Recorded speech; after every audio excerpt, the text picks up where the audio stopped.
Assalamualaikum warahmatullahi wabarakatuh. Terima kasih telah mengunjungi channel kami. Bagi yang menyukai konten kami silahkan subscribe dan tekan tanda loncengnya.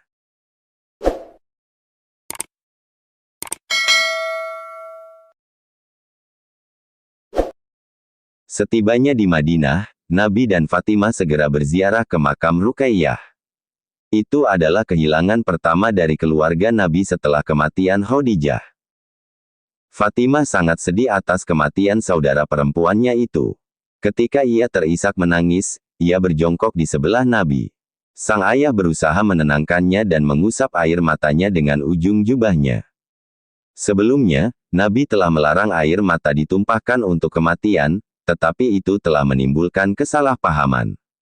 Ketika mereka pulang dari berziarah, terdengar suara Umar dengan keras menegur para wanita yang sedang menangisi Ruqayyah dan para pejuang di Badar.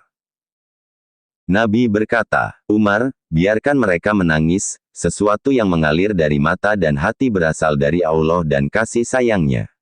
Namun, sesuatu yang datang dari tangan dan mulut berasal dari setan.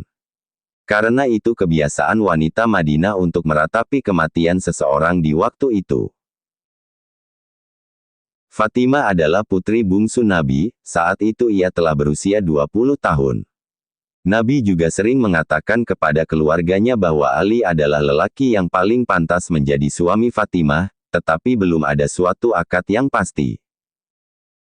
Abu Bakar dan Umar sama-sama pernah mencoba melamar Fatimah, tetapi dengan halus Nabi menolak mereka, namun Nabi tidak memberikan alasan bahwa Fatimah sudah dijodohkan dengan Ali, sebab Nabi masih menunggu petunjuk dari Allah. Kemudian, setelah seminggu kepulangan dari Badar, datanglah kepastian bahwa sudah saatnya Fatimah dinikahkan dengan Ali. Pada awalnya, Ali ragu-ragu karena dirinya merasa sangat miskin. Dia tidak mendapatkan warisan apapun dari ayahnya. Sebab, seorang mukmin dilarang menerima warisan dari orang kafir. Meskipun demikian ia masih memiliki sebuah rumah kecil dekat masjid. Karena Ali tahu keputusan Nabi tidak dapat diragukan, maka ia pun merasa yakin. Setelah dilakukan akad nikah, Nabi menggelar sebuah resepsi pernikahan. Kemudian, Nabi menyembelih seekor biri-biri jantan dan banyak juga kaum Ansar menyumbangkan gandum. Abu Salamah, sepupu kedua pengantin itu, sangat bersemangat membantu mereka, karena merasa sangat banyak berutang budi kepada ayah Ali yang telah melindunginya dari kekejaman Abu Jahal dan anggota sukunya. Kemudian Salamah bersama Aisyah menyiapkan semua keperluan perhelatan itu. Dari makanan hingga tempat tinggal mereka, pasir halus dikumpulkan dari tepi sungai untuk ditaburkan sebagai alas lantai rumah. Tempat tidur mereka disiapkan dari kulit kambing yang dibungkus sehelai kain spray bergaris-garis dari Yaman yang warnanya sudah memudar. Sebagai bantal, mereka menyiapkan sebuah kantong kulit yang diisi dengan serat atau serabut pohon kurma. Kemudian, mereka menyajikan kurma dan buah ara sebagai makanan ringan di samping makanan utama. Mereka mengisi gelas-gelas dengan air yang telah dicampur wewangian. Secara umum, pesta pernikahan itu adalah pesta yang paling meriah di Madinah pada masa itu. Kemudian, ketika Nabi bangkit hendak pergi, itu sebagai tanda bahwa para tamu harus segera pulang dan meninggalkan kedua pengantin itu. Lalu beliau memberitahu Ali agar tidak menyentuh istrinya Fatimah sampai beliau kembali lagi. Tidak lama setelah tamu yang terakhir pulang, Nabi datang lagi. Ketika itu Aiman masih ada di situ membereskan sisa-sisa perhelatan. Ketika Nabi meminta izin untuk masuk, Aiman segera membukakan pintu, kemudian Nabi bertanya, "Mana saudaraku?" Jawab Aiman, "Demi kedua orang tuaku, siapa saudara yang engkau maksud ya Rasulullah?" "Putra Abu Thalib, Ali," jawab Nabi, "bukankah sekarang ia sudah menikah dengan putrimu dan menjadi menantumu?" Tanya Aiman, "Dia adalah saudaraku," jawab Nabi dengan tegas. Kemudian Nabi menyuruh Aiman membawakan seguci air. Lalu beliau menuangkan air itu ke mulutnya dan berkumur, lantas disemprotkan lagi ke dalam guci itu. Ketika Ali keluar, Nabi menyuruhnya duduk di depannya. Kemudian, Nabi mengambil secedok air itu lalu beliau percikan ke pundak, dada, dan kedua tangan Ali. Lantas, Nabi memanggil Fatimah. Fatimah cepat-cepat datang sehingga tersandung dengan gaunnya sendiri karena begitu hormat dan takzimnya kepada ayahnya.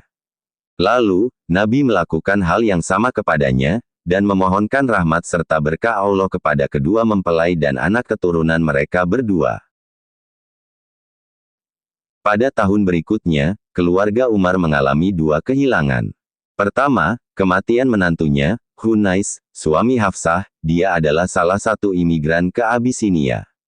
Saat menjanda itu Hafsah masih berusia 18 tahun, dia sangat cantik dan pintar bisa membaca dan menulis seperti ayahnya.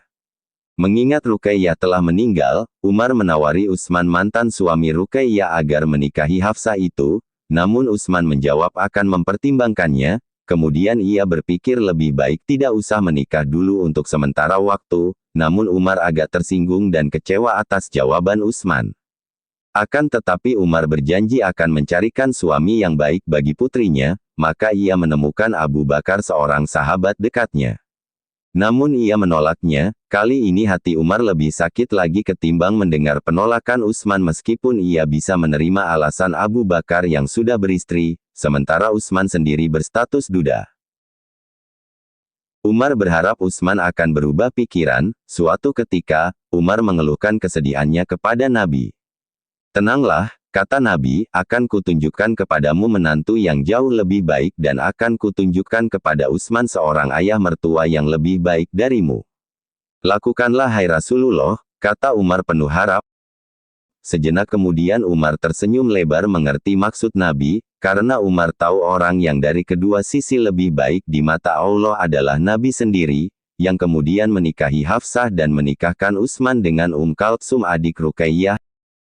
Hal itu dilakukan setelah Abu Bakar mengungkapkan alasan diamnya kepada Umar, karena Nabi memintanya agar rencana meminang Hafsah itu dirahasiakan. Pernikahan Kalsum dengan Utsman dilakukan terlebih dahulu.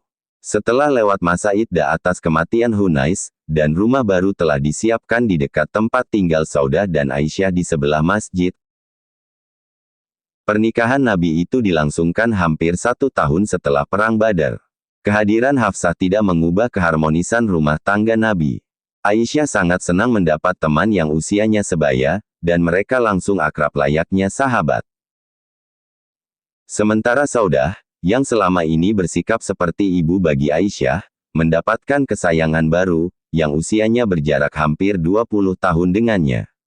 Hampir bersamaan dengan pernikahan itu, saudara ipar Umar, paman Hafsah dari ibunya, meninggal dunia. Dia adalah Utsman bin Mas'un, dia dan istrinya, Haulah, sama-sama dekat dengan Nabi. Utsman adalah orang yang paling zuhud di antara para sahabat lainnya. Dia telah zuhud sejak sebelum wahyu Islam turun, sejak hijrah ke Madinah, ia merasa sangat tertekan oleh hasrat-hasrat duniawi, maka ia meminta izin kepada Nabi untuk menjadi seorang pertapa dan menghabiskan sisa-sisa hidupnya untuk menjadi seorang fakir. Nabi bertanya, tidakkah engkau jadikan aku sebagai teladan bagimu? Aku menikah, aku makan daging, dan aku juga berpuasa, tapi aku juga berbuka. Bukan termasuk kaumku orang yang menjadikan dirinya dan orang lain fakir. Namun, Nabi menduga seakan-akan Utsman tidak memahami maksudnya, maka di kesempatan lain, beliau bertanya lagi, tidakkah engkau meneladaniku? Kemudian, Utsman dengan semangat mengiyakan, lalu menanyakan kepada Nabi apa kesalahannya. Engkau berpuasa setiap hari, dan asik beribadah setiap malam, benar, itulah yang kulakukan, jawab Utsman. Tidak begitu, dan jangan lakukan itu, kata Nabi, karena sesungguhnya, matamu memiliki hak atas dirimu, dan tubuhmu juga memiliki hak-haknya, demikian pula keluargamu memiliki hak-hak yang harus kau penuhi, maka sholat dan tidurlah, berpuasa dan berbukalah.